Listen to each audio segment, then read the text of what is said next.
Hi everyone. So I wanted to give you a little bit of an overview into Illustrator before we get started with Project One. That's what we're going to be doing. I'm going to just create a new file, not with any specific sizes in mind, because again, this is just an overview. But if we were starting a project, there would be definitely sizes that we would input. And so what I thought I'd do is I'd go down the list of tools. Some of you may be really familiar with Illustrator, some of you may not. So hopefully if you're new to Illustrator, this will clear a lot of things up. And if you've used Illustrator in the past, it will be helpful and you'll find some new things. All right, so just to get us going, I'm going to come down here to the rounded rectangle tool, or the rectangle tool. You can see the rounded rectangle tool. Anyway, Illustrator often has tools embedded, much like Photoshop. Most of you probably have had some experience in Photoshop. So I'm going to go to the rectangle tool and I'm going to create a rectangle. And the reason why I'm going to do that is because I kind of need something to show you these first two tools. So this is the selection tool. The selection tool selects the whole object. And then you'll notice that right below it is a white tool that looks very similar, and that's called the direct select. The reason why that's different is because I can directly select just this one point and move it. So, and I can do that to each one of these points, and I can totally, make this different. Now, the one thing that these two things share in common is if I click on the center of this, I can select the whole object. Just like this, if I click on the center of this, I'll select the whole object. But no matter where I click with this first tool, I'll only be able to manipulate the placement of the whole object, whereas the tool right below it, the white triangle, for lack of a better word, I can click on specific pieces and parts of that. So that's really important. The other thing I can do is I can actually hold down Shift and click, and I can move multiple pieces around, right? So that, I could actually manipulate 3 out of the 4 points, which is a little bit trippy. Some of the tools I'm going to go over at length, and some of the tools I probably won't go over at all because we're not going to be using them in this first project, but we will be learning about them as we move through. The next tool is the magic wand tool. We're not going to need that in this project, so we're going to kind of ignore it. The lasso tool, just like I showed you when with this tool, if I click here and I hold down Shift and select this, it means that I'm selecting multiple points. Same thing with the lasso tool. If I roll my my lasso around 3 points and then come up here, I'm going to be able to manipulate those 3 points. So it's just another way. I prefer holding down Shift because it's clearer and more effective.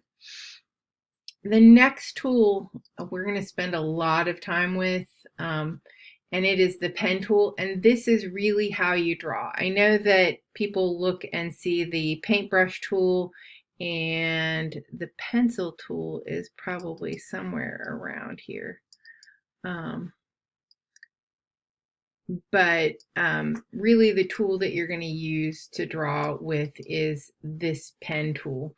And we'll cover at length that in class, but we'll also cover in length how to use this tool by the end of the course. So if I wanted to draw a line, this is how I'm doing it. And oops, I'm going to flip it so that it becomes a line. So if I click here and hold down Shift, I'm going to get a straight line. If I click and, define an angle, I'm not going to get a straight line. So remember, holding down Shift is going to give you that straight line. Now, this does allow you to do curves. So you have to click and pull and drag. And again, we're going to be talking about that in length through this course and in class demos. So that's something to keep in mind. Underneath here, there's add a tool, subtract a tool, and curve converter. I actually call it curve converter. Obviously, they're calling it anchor point tool. The reason why I call it curve converter is because I can click here and convert that curve to something else or add it. And you can see that I can even do half of that curve. So these are called tear-offs. And when you use a tool a lot, you can hold down, hold down, and then this is where the tear-off, and then you can put it up here and have access to it. So all of these tools that have these little folded corners here have tear-offs. So you can have lots of tools up if you want. This next tool we're not going to mess with right now. That's a curvature tool.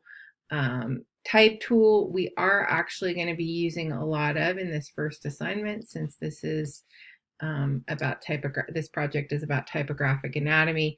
If you click anywhere, I'm going to actually do that a little bit more slowly. So if I click anywhere, I'm going to get lorem ipsum. We're going to talk about what lorem ipsum means in graphic design a little bit later, but you can see that I can type out what I want. That's just the, type it comes up with so that you know where your type is. Now, I can do a couple of things to increase the type size. So I can hold down Shift and drag, but I also can select this type, and then right up here I'm going to have my character, and I can choose different fonts, and any font that's loaded in my system is going to come up. But also if I click on character, I can define size here, and this is also going to allow me to define size. So this is 72 point, or I could say I wanted that to be 500 point type, and type is defined in size by points. So that's the font tool. There are all kinds of fun things that we're going to be covering extensively as we talk about this project under that, but this is just an overview to kind of give you a sense of all of these tools really quickly. Line tool, you shouldn't need this, to be honest, because you should be doing all of your line with your pen tool. I know that this line tool has some seductive things in terms of the spiral tool and this graph tool. But most of the time you're probably not going to need it. You'll notice that when I click off of that, it looks like it's invisible. That's because down here my colors are not defined. So this is the center color of an object, and this is the outline. So if I click here, you can see that I now have an outline. If I click over here to this center color and define it as yellow, now it has a color. We'll talk again a little bit about that as we move down. So I'm going to put that back to the line segment tool. All right, so we have all these shapes. We have rectangle, rounded rectangle, ellipse, which is circle. So if you hold down Shift, you're going to get a circle. And if you don't hold down Shift, you're going to get that oval ellipse shape. Same thing with rounded rectangle. If you hold down Shift, you're going to get a square, but if you don't hold down Shift, so all of these tools are reactive to holding down Shift to get position or get equal size sides, with the exception of one. We're about ready to talk about it. So the polygon tool, if you hold down Shift, it's always going to be even, but if you hold down Shift, it's going to have straight lines on the top and the bottom. And then the star tool, again, if you hold down Shift, the point is going to be at the top. and then stay away from the lens flare tool for a while. I know that it seems really seductive, but I've only seen a lens flare tool used a couple times well in my close to 30 years of teaching design and photography. Paintbrush tool, again, you shouldn't use it. Notice that as I move it, it's not actually catching my line, because when I let this go, it's going to soften it and create its own version of my line. So that's one of the reasons why you're not ever going to use it. The other thing is people are like, oh, this is kind of like a coloring book. If I do this, then I can eventually like build up to the shape I want. That's not true, because what you end up is with this rat's nest, and eventually you're going to overtake a printer's ability to be able to print that out. That being said, the tool that it's paired with, the blob tool, is actually a fairly viable tool. And the reason why is because if I do the same thing, what it's going to do is it's going to combine all those marks, and it's going to make a simplistic shape that is digestible. So if I drag select on both of these, notice that I don't have all of these blue lines. That's indicating all of the marks I made. In here, it's all filled in with just the outline on the edges, because it has simplified all of those millions of little like scribbly marks that I made. So I think the blob tool is a very useful tool, but frankly, I don't think I've ever used the paintbrush tool. That's not true. I have. So the next one below is the eraser tool. Let me just go ahead and get myself, I can erase through any object. So this is a triangle, and you can see that now that a rectangle, now that I've erased it, it's two shapes, and so that's kind of fun. It's a way to make multiple shapes from one. Not that that's incredibly useful as you're drawing, but you can see that the eraser tool very much clearly impacts the shapes that you are erasing from forever. Scissor tool and the knife tool, we'll talk a little bit about those, just not in this demo. The next one is the rotate tool. So if you click on that, you can rotate your shape. That being said, if I click up here to the selection tool, if I click this, notice how if I come out from that, I'm going to get that. That means that I can rotate it. It also means that I can scale it. So this tool right here is the scale tool. So these tools can both be done up here as well. So that's kind of useful. The reflect tool, we'll talk again about that. We don't necessarily need that. This is the scale tool. Actually, this is the free transform tool, not the scale tool. So if I click here and, I can see that I can scale, but I can also scale here and rotate. That's why it's the free transform tool. But I can also do that stuff here. So I can scale and rotate up here with this first one as well. So they give you multiple ways of doing it, and it probably just depends on a lot of things. We're not going to talk about these. These are just things that are not necessarily important to our goal for this first project, but we will talk about them as we need them and as we continue our Illustrator journey in this course.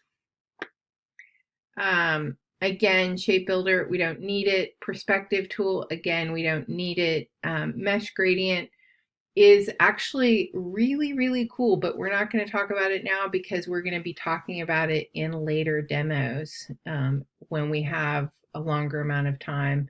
I try to keep these demos under 15 or 20 minutes if possible.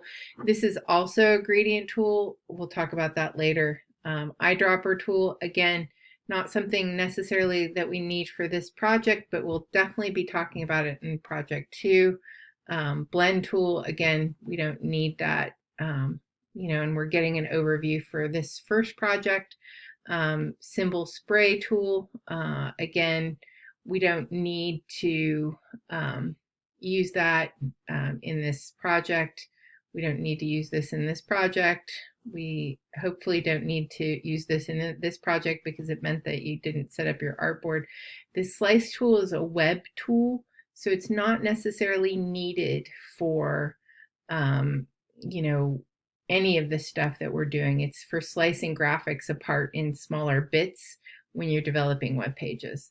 The hand tool is useful because it allows you to move up and down, but I'll tell you, you can be in any tool, and if you hold down Shift, you'll get that. I am a big believer in starting to learn key commands. So for example, if I'm zooming, let me give myself a shape. So if I'm zooming in on this, I'm not going to come down here, which is the zoom tool, and do this. I'm going to actually hold down Command and Shift and zoom in exactly. If I hit Command O or Command 0, it will fit to the window, and then I can zoom in on other parts. And then I'm holding down Shift and moving my composition around to where I need it to go.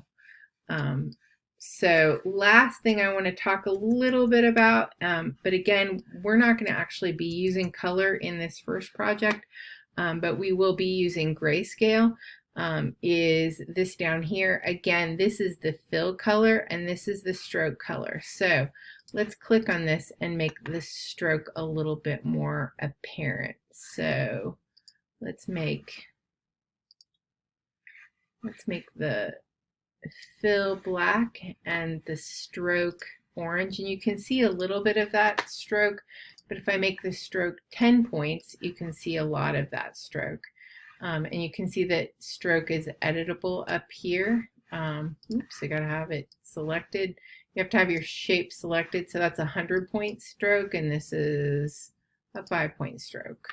That being said, I also can impact the color.